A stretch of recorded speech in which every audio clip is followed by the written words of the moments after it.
I'm sorry, help me. This is too much. I apologize. Please do something. As my mother-in-law and husband desperately begged me for help, I asked the first thing that popped into my mind. Why are you guys asking me for help? What have I done to you? I have no idea what's going on with you two and how I can help. Anyway, I have something else to do.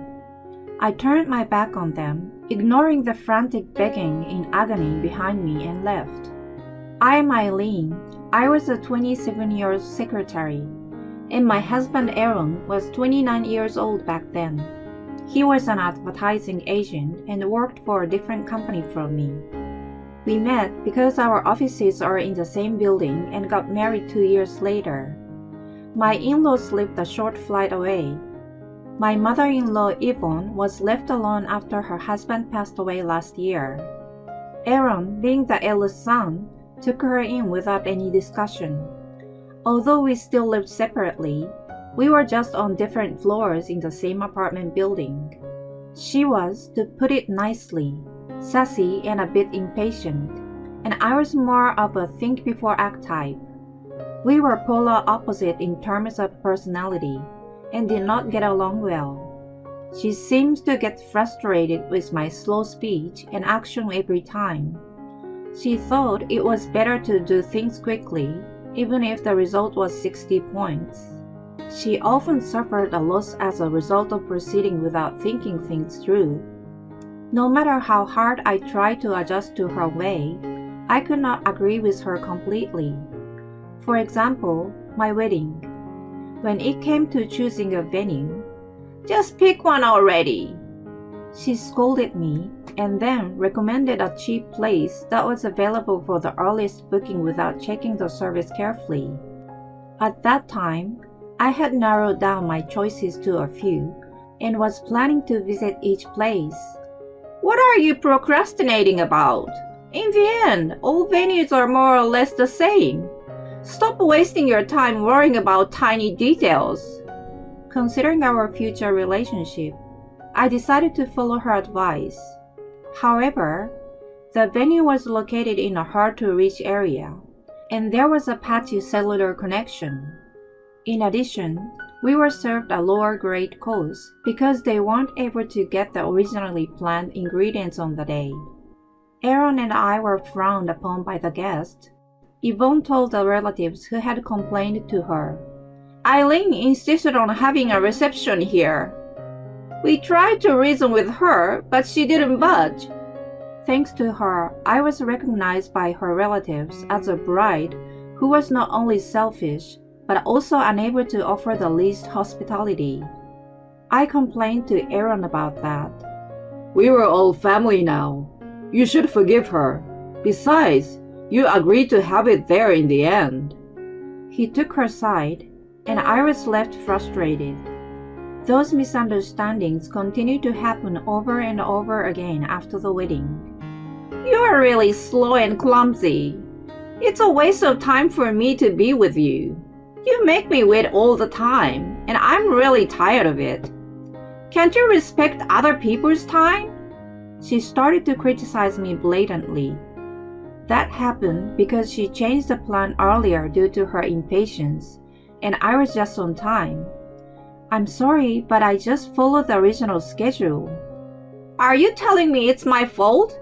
Can't you be more flexible?"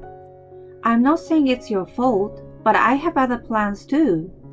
Surely you are not that selfish to think that everyone else should accommodate you."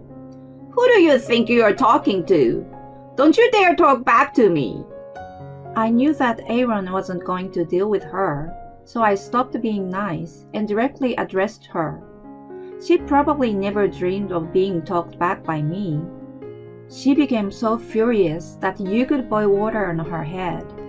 She told Aaron about that in a very exaggerated manner, and I was yelled at by him later.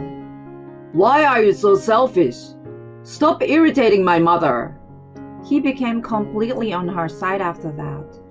At that time, my father-in-law was still alive and gave a slap on her wrist. "If you can't be nice to your daughter-in-law, It's only a matter of time before this house will cease to exist. When that happens, who will take the responsibility? You have always pushed other people around and caused nothing but trouble. I've been the one to clean up your mess every time. You forget that, and you're being a nuisance to others again? And he gave Aaron a lesson as well. How long are you going to be controlled by your mother? You have your own family now. When your wife is in trouble, you don't even take her side, but tell her off. Shame on you. Thanks to his reproach that their behavior, which could have been seen as bullying, was kept under control. Aaron was actually a really good husband as long as Yvonne wasn't involved. He always prepared a surprise gift for me on my birthday and took the initiative to help me with the housework on his days off. His attitude changed drastically when she was and wasn't around. At that time, we had no significant relationship, and I only saw them during Easter and Christmas.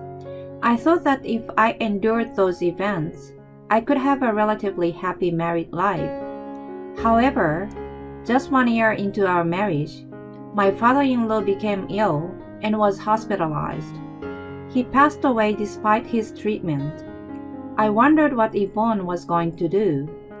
My mom is moving downstairs next month, and we are going to take care of her. Aaron suddenly announced. What? What do you mean we're going to take care of her? Why didn't you tell me anything about this? I'm the eldest son, of course. I should take care of her now that she's all alone.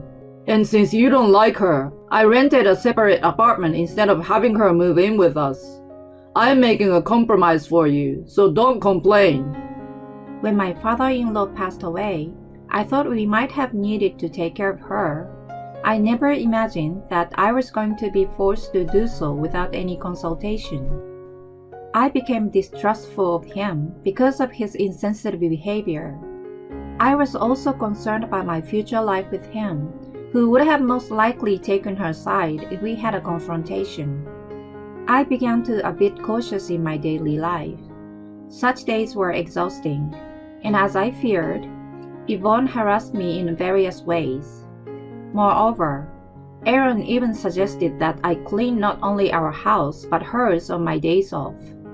I always help you with the chores. She's getting old and tired, so go and help her. I mean, I can do it too, but she's going to be around for a long time. It's a good opportunity to patch up your relationship with her.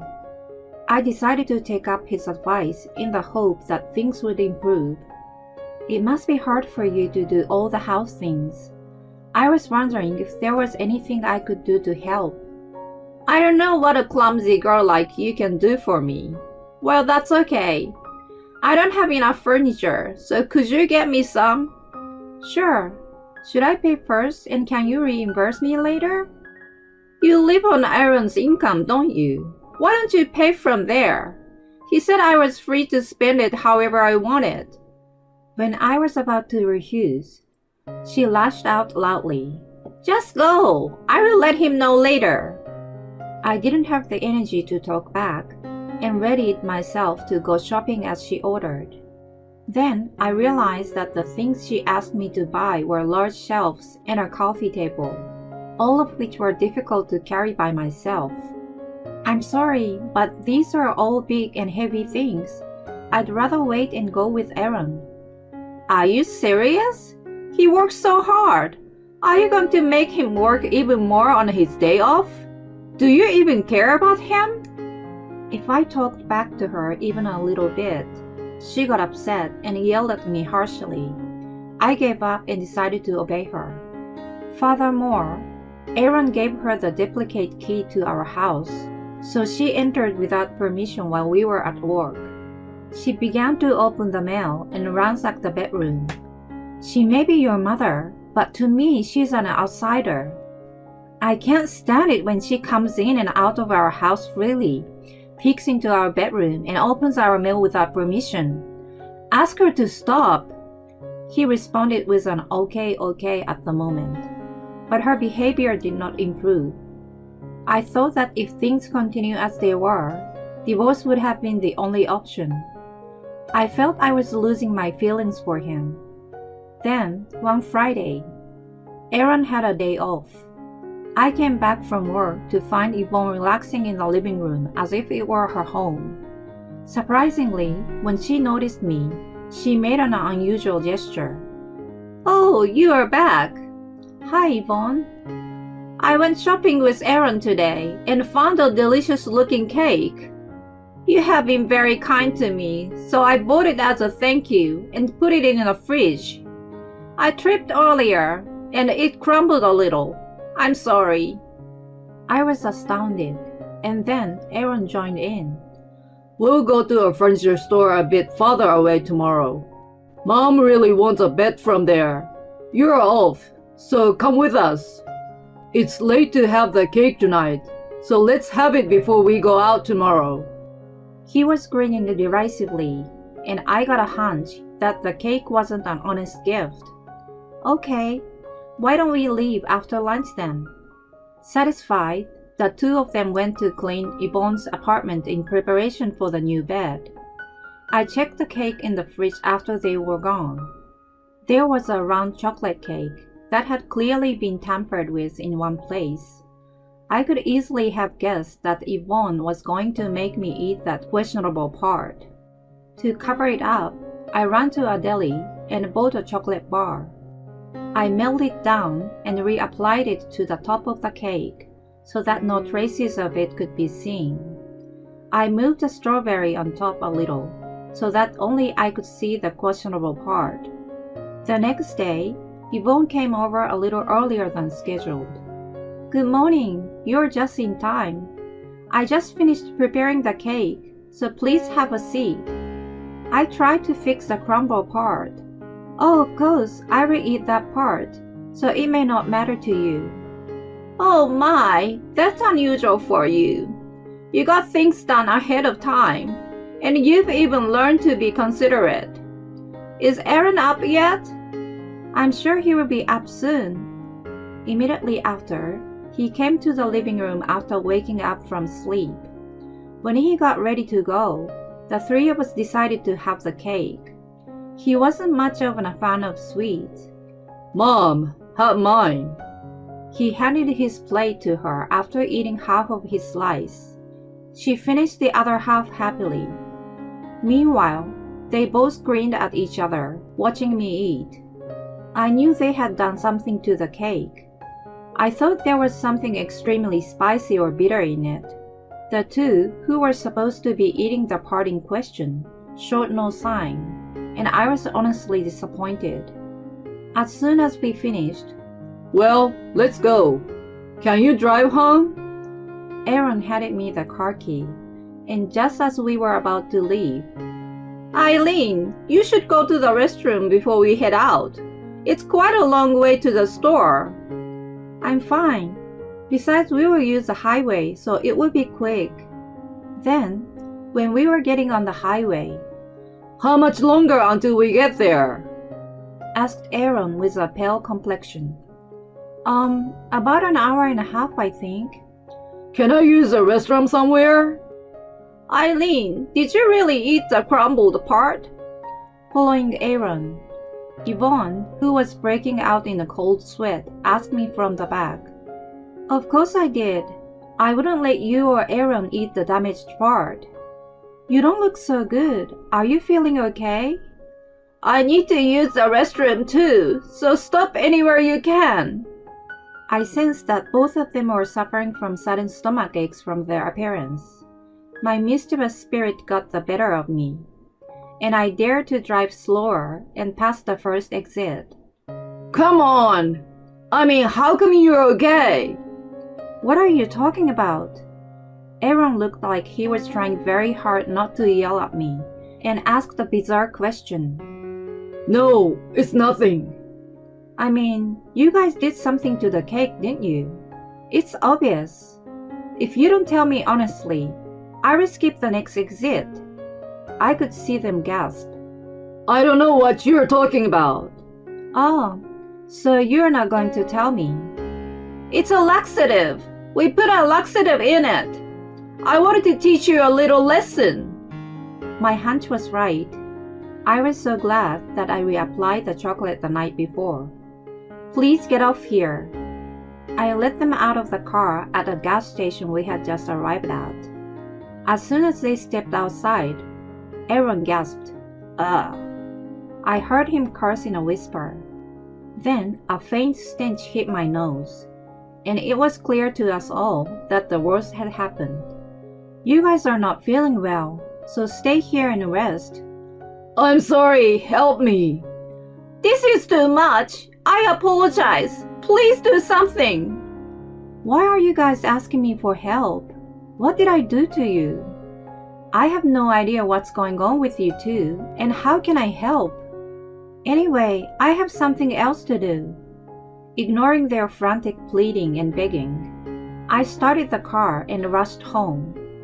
When I got there, I packed up my belongings and evacuated to my friend's house.